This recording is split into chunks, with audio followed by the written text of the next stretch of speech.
And now, Joe Bob Summer School and Ice Cream Man on TNT.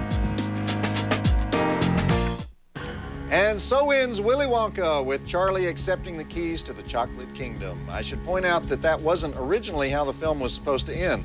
The last line of the script was actually, "Yippee!"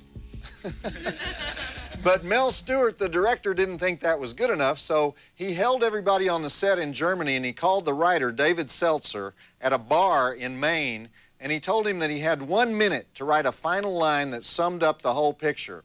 So Seltzer comes back to the phone a minute later, and he gives him what has become one of the most famous ending lines in film.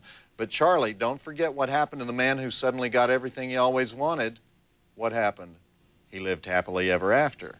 So, all right, we're back out in the lecture hall, and that movie was kind of a change of pace for us. For those diehards who've been thinking there's something wrong with their cable, hang around for a couple minutes here, because we have guest lecturer Clint Howard joining us to talk about all his excellent movie roles, including the one in our next flick where he plays the nice man in the white coat who drives the ice cream truck and sometimes makes special flavors out of the body parts of murdered children. Is this sick or what? This is sick. Of course, that's why we love it. But before he joins us, I want to remind you that next week is the last week of Joe Bob Summer School. It's Recreational Geography 207, and we'll be watching National Lampoon's European Vacation and The Great Outdoors, and we'll be joined by producer Matty Simmons, who was one of the creators of the National Lampoon, and travel expert, are you ready for this? Robin Leach is going to be here next week.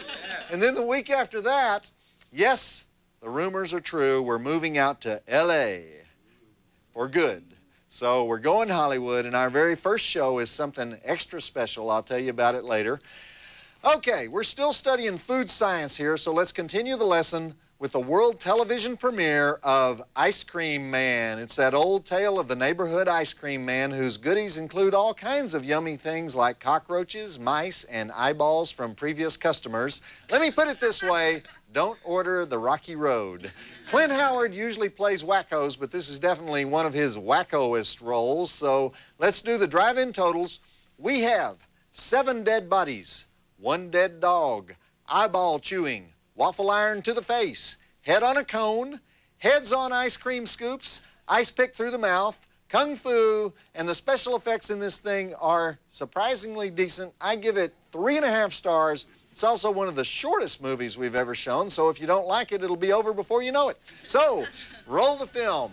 And don't forget that the ice cream man himself, Clint Howard, will be here in just a few minutes. Clint also happens to be Ron Howard's little brother, and he's in all of Ron's movies, which means he's experienced the full range of on-set catering. He goes from beanie weenies to caviar and back to beanie weenies. So let me tell you, if I had to put up with caviar, I'd be throwing some major hissy fits, though. So is Clint in the house? I think he's in the house. Clint! Clint! Clint! Clint! Clint! Clint! Clint's in the house!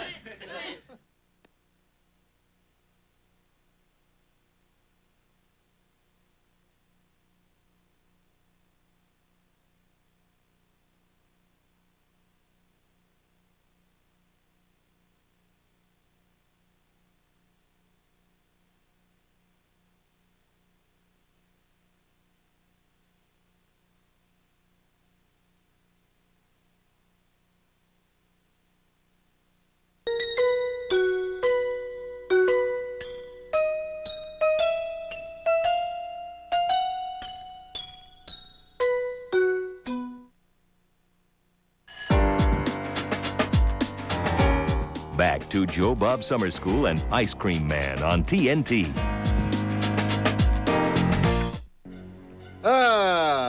Did you notice the scene where the ice cream man jumps off the truck and knocks out both cops with 2 ice cream scoops? I don't think so.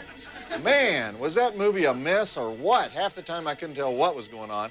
But I'd like to thank tonight's guest lecturers, Wolfgang Puck and Clint Howard, the ice cream man himself, and remind you that next week's class here at Joe Bob Summer School, our last class of Joe Bob Summer School, is Recreational Geography 207. We'll be watching National Lampoon's European Vacation and the John Candy, Dan Aykroyd comedy, The Great Outdoors. And our guest lecturers will be producer and National Lampoon creator Matty Simmons, and of course, travel expert Robin Leach. That's it for me, Professor Joe Bob, reminding you, in the words of Willy Wonka, candy is dandy, but liquor is quicker.